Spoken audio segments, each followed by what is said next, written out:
This is purely a journalistic point of view. Nothing more has been said in this video other than that of which has been reported by various media sources and backed up with sources seen at the end of this video. Scott Hall had broken into the rarefied air of wrestling's main event, performing as a top star in the WWF before finding even greater success in WCW as a founding member of the New World Order, arguably the hottest angle of the 90s. Behind the scenes, Hall battled drug and alcohol abuse, with friends and family watching his life fall apart before their eyes. Incredibly, WCW would even incorporate Hall's personal demons into a storyline. Akin to his WWF finisher, Scott Hall walked the razor's edge between life and death, with many believing he was doomed to join friends such as Louis Spicolli, who died far too young. Hall's life has been an unpredictable roller coaster before he even broke into wrestling, but only grew worse. Join us now as Behind the Titantron examines the last call for Scott Hall.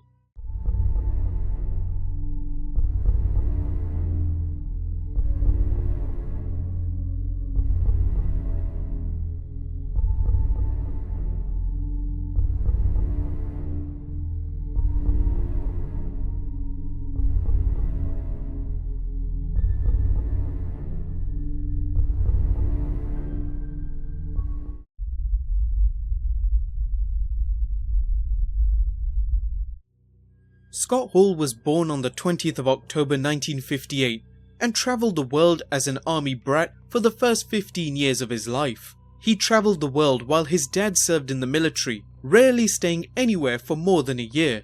However, the constant travel became routine and Hall found that the wrestling lifestyle mirrored his life at home. In a 2016 interview, Hall remembers, "I was always fascinated by it," Hall said from his home in Atlanta. "I was more attracted to the lifestyle. I just wanted a cool job. Don't get me wrong, I'm glad that wrestling went global and there's video games and merchandise and all of this stuff, but I just liked the lifestyle. You did something cool, you had your days free, you were an entertainer in the evening. That's what really attracted me." Hall found work in championship wrestling from Florida, training under NWA stalwart the American Dream Dusty Rhodes, and learning his craft. A run in Jim Crockett Promotions featured Hall teaming with Dan Spivey as American Starship. On his podcast, What Happened When, WCW announcer Tony Schiavone recalled Hall working on the grounds crew for Jim Crockett Promotions' minor league ball team because Crockett didn't use him in wrestling much at the time. His uneventful run in the Mid-Atlantic area was followed by work in Vern Gagne's American Wrestling Association. There, Hall teamed with Kurt Hennig, winning the AWA World Tag Team Championship. Over the next few years, he wandered from promotion to promotion, trying to establish himself as a star but falling short of a breakout moment. In 1991, Hall entered World Championship Wrestling as the Diamond Stud, playing a cocky heel who was managed by Diamond Dallas Page. He then teamed with Vinny Vegas, aka Kevin Nash, as part of DDP's Diamond Mine stable. This too was another uneventful run for Hall.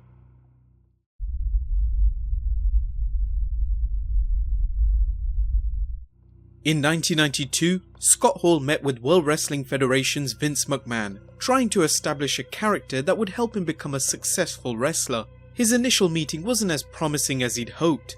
When McMahon learned Hall's dad had served in the military, he suggested Hall should become a G.I. Joe type character. Hall remembers telling McMahon, "I said, Vince, if you want me to be G.I. Joe, I'll be the best G.I. Joe I can be." I said, "Did you ever see Scarface?" He said, "No." I went, "Say hello to the bad guy." I just started doing that shtick and he loved it and he thought I was a genius. I'm ripping off the movie and he thinks I'm a genius. Of course, I never corrected him about the genius part, Hall quipped. But that's how it all came about. Razor Ramon became a top heel during the WWF's New Generation era, but before long, fans embraced the bad guy, turning him into one of the promotion's top babyfaces. His ladder match with Shawn Michaels at WrestleMania 10 established both men as two of the industry's best, and soon enough, Hall and Michaels became friends, allying themselves with wrestlers Kevin Nash and Sean Waltman to form the Clique, a backstage faction that wielded considerable political power.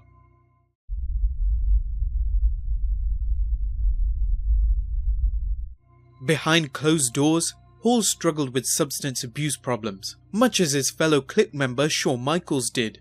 Whatever the reason, his personal demons were powerful. In an E60 documentary, Scott Hall the Wrestler, Hall recalled a game he played with Shawn Michaels during their crazy nights on the road, where they pushed each other to extreme levels of drug abuse. I shared hotel rooms with Shawn Michaels. On more than one occasion, we'd lay there and go, "Hey Shawn, what Rays? Your heart still beating? Wait a minute. Yeah. Here, take half of this." It's difficult to listen to this confession without questioning Scott Hall's desire to live. What could have caused a man at the top of his game to feel so low and want to see his friends sink so low?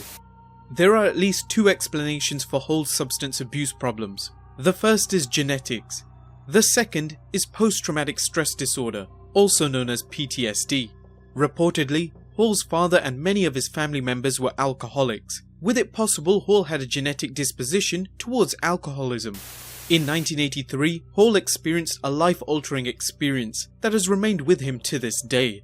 On the 15th January 1983, Hall was working at an Orlando, Florida gentleman's club. He became embroiled in an argument with a patron over a woman. He confronted the man in the parking lot when the angry customer began smashing the windows in Hall's car. Hall punched the man, who then pulled out a handgun. He wrestled the gun away and it went off, killing the man. Although charged with second-degree murder, the case was thrown out due to a lack of evidence. However, the incident affected Hall deeply, and in hindsight, he stated he should have sought counselling. Instead, he turned to alcohol and drugs to ease his anguish.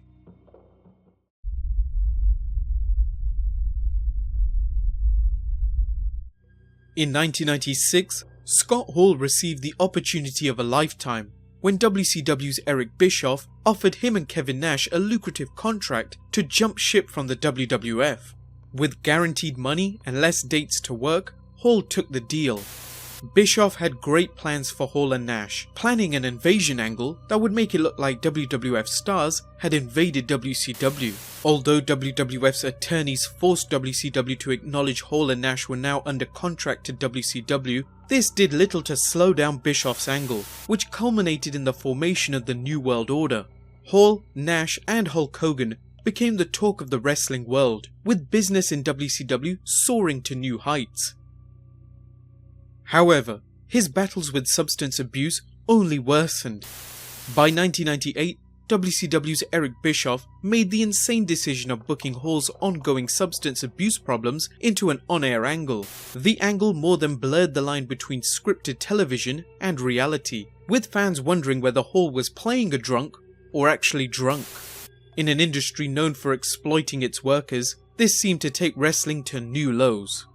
Despite his problems, Hall remained a player in WCW. That is until his personal life clashed with WCW's parent company, Time Warner. Scott Hall's WCW run came to an end in 2000 when he ran afoul of Time Warner executive Brad Siegel. Hall was dating Siegel's niece when he allegedly got into an altercation with her during an overseas tour. According to a Pro Wrestling Torch story, Sherman confronted Hall about his drinking problem at the dinner. According to the story, Hall stood up, threw his plate full of food on Sherman, stormed out of the restaurant, and there was a confrontation between the two on the elevator shortly thereafter. The next day, Hall wasn't allowed to board the aeroplane to return home due to his behaviour at the airport. Following his WCW exit, Hall would find work in ECW and New Japan Pro Wrestling. In 2002, Vince McMahon brought the founding members of the NWO into the WWE. While the angle was heavily anticipated by fans, it soon fell apart as fans cheered NWO member Hollywood Hulk Hogan, forcing the WWE to turn him face. Hall remained a heel, but his personal demons led to his release from the company. In just 3 months, Hall was gone from the company that had propelled him to the top. Still in demand, Hall worked in Juggalo Championship Wrestling, Puerto Rico's World Wrestling Council, and Total Non-Stop Action. However, his personal problems followed him. TNA released him after an arrest following an alleged incident at a Florida nightclub.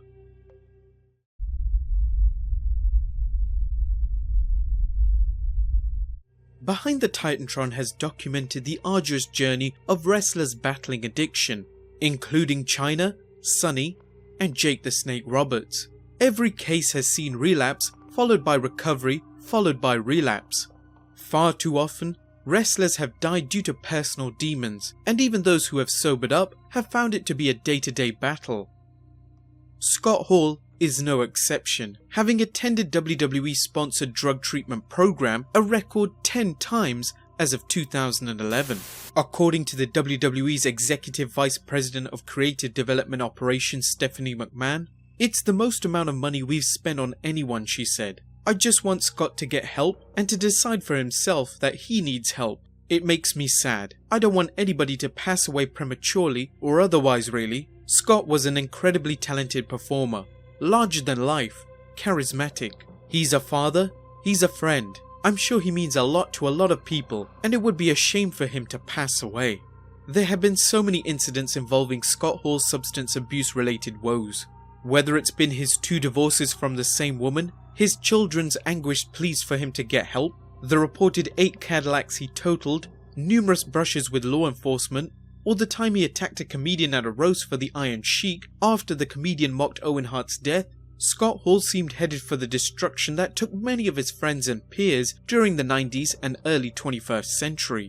Perhaps the lowest point of his life occurred in April 2011, when he showed up for an independent wrestling show in no condition to perform. The event saw Hall barely able to walk, making his way to the ring for Top Rope Promotions. Hall's performance would be captured on fan videos and spread throughout the internet. According to one fan, "Guys, I kid you not, he had to be carried down the aisle, his legs and feet physically lifted through the ropes." He then cut a promo which was heartbreaking. He had noticeably slurred speech and had to be held up. When asked why he put an obviously impaired Hall out to wrestle, promoter Steve Rickard said, "I made a business decision over a moral one. Scott Hall is not my friend. I met him one day and I'm pretty sure I'll never meet him again."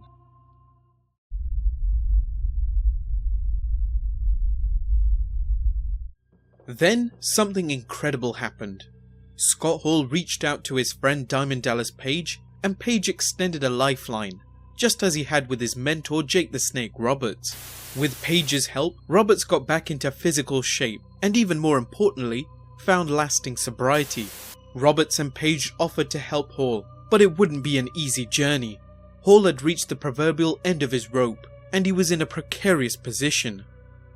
Hall was a physical wreck, confined to a wheelchair and grossly out of shape. Page discovered his former Diamond Mine stablemate needing a hip replacement and dental work. At that point, wrestling fans stepped in, contributing to a crowdsourcing page to raise funds for his surgery. Scott Hall was able to get the help he needed and began a physical and spiritual comeback. In 2014, he was inducted into the WWE Hall of Fame in honor of his many contributions to the business. The next year, Hall joined Hulk Hogan and Kevin Nash in helping Sting during his WrestleMania 31 bout against Triple H. Things were finally looking up for Scott Hall.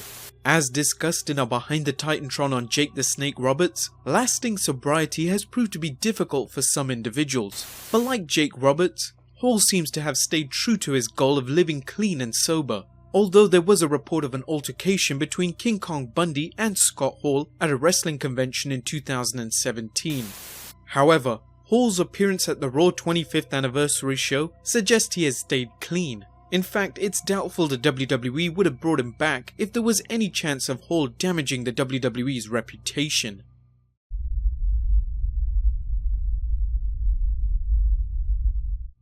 Scott Hall's battle with drink and drugs hopefully can be a lesson to others. In 2011, he discussed advice he shared with his kids. "I tell my kids this. I can't tell you not to drink and do drugs. They are fun. It's fun. They work," Hall said. "But what sucks is when you want to quit and you can't, and pretty soon you alienate or hurt everyone around you. It's a family disease, and then you can't keep a promise to anybody. What sucks the most is that when you can't even keep a promise to yourself." Now in fantastic physical shape, 58-year-old Scott Hall seems to have taken control of his life. With his son Cody pursuing a career in wrestling, Scott may be able to steer his son clear of the problems faced by wrestlers on the road. While maintaining sobriety is a lifelong journey, Hall seems to have conquered his personal demons, marking hope for other wrestlers struggling with alcohol and/or drug abuse problems. Well guys, that was episode 36 of Behind the Titantron. We certainly hope you enjoyed it. Don't forget to vote in the poll for the next episode. Share this video to as many people as possible on social media. Subscribe if you haven't already. And I'll see you next time with some more wrestling content.